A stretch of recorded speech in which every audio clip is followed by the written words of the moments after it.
going on, Jerome's? So obviously sucks losing J.J. McCarthy. Now, maybe that knee was injured back at Michigan. And maybe in the grand scheme of things, the plan was to have him sit a full year no matter what.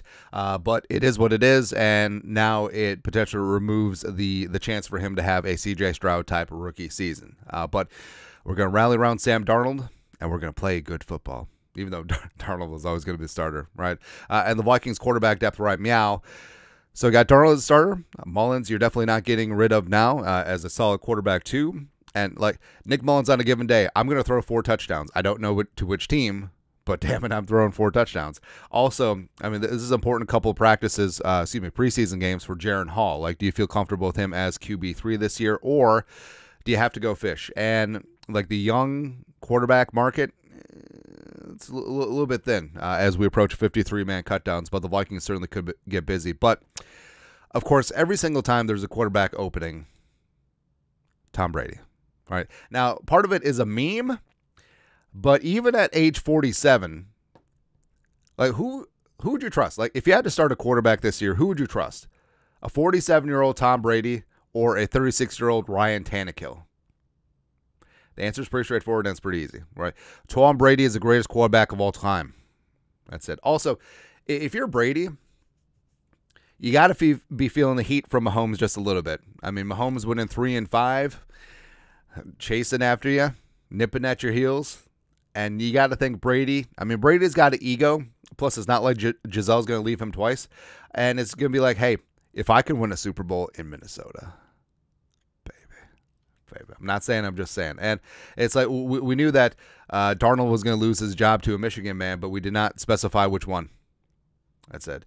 And, of course, Tom Brady winning the Super Bowls with the Patriots, so winning that one with the Buccaneers. Like, his legacy is cemented, but he keeps hinting at a comeback. Now, it might be just him, like, soothing his ego, because it's always nice to be wanted, right? But I think that he actually could do it, because it's not like he was terrible his final couple of seasons in Tampa Bay. And also, like we said, with Mahomes just, like, chasing after him for that GOAT title, you got to think that maybe. Plus, I feel like it would be a mitzvah, sort of paying it forward, a Michigan man to Michigan man. It's like, hey, young gun, I got you. For Bo. No. As well as, of course, the connection. Tom Brady's backup in 2008 was Kevin O'Connell, 3rd-round pick out of San Diego State. Plus, Brady obviously has long-term ties with Brian Flores, so it would make sense in this spot. And also, hey, don't tell me that a game manager can't win a Super Bowl. I mean, Brady's stat line from the first Super Bowl would make Brock Purdy blush. It's like, hey, good job dinking and dunking to Kevin Falk. Fantastic, man. All right. But like we said, Brady wasn't terrible his final season in Tampa Bay. And it's a spot where, hey, is Tom Brady still Tom Brady? No. But is he still a top 8 to 10 quarterback? Can he still deliver the football, get it out, get the ball to playmakers? Yes, he certainly can do that. And also, here's what's funny. So this why Brady to Minnesota list is actually from last year after Kirk Cousins popped his Achilles. But the song remains the same.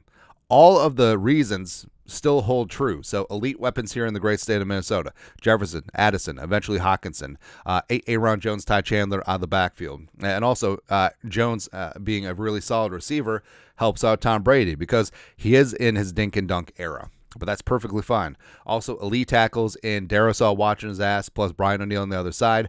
Plus Brady's pocket awareness might be one of the greatest, one of the best of all times. Because obviously he's not an athlete, but he can sidestep pressure. He senses pressure. He reads defense. He calls out blitzes very, very well, and that certainly helps out the offensive line.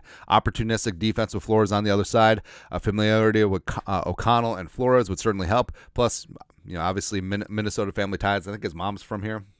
I don't know. People talk about that a lot. Plus, this is the chance to do the impossible because, hey, it's great winning those Super Bowls, and it's fantastic with the Patriots and Belichick, and also with Bruce Arians with the Buccaneers. That's fantastic. But, hey, what if you win a freaking Super Bowl in Minnesota, in the great state of Minnesota, with the team that can never win a damn thing? I mean, that cements his legacy, right? Winning a Super Bowl with 3 different teams, one of them including the Vikings. right?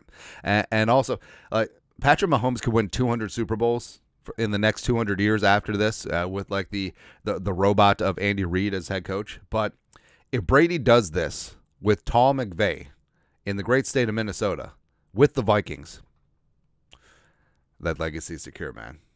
That legacy is really damn secure. So obviously, this is like pie in the sky stuff. Also, Brady actually looks pretty good in that haircut. Not gonna lie, but we'll see what Darnold does the first couple weeks. Because I mean, at the bye week, if the Vikings are still afloat, but Darnold is sort of sucking high and teat, does Kevin O'Connell make that call to Fox? Is like, hey, Tom, what up? Hey, you remember that? That's probably from 2008. Actually, that was before that, wasn't it? Hold on. I don't know. But does O'Connell make that call? I'm not saying. I'm just saying. I'm not saying. I'm just saying.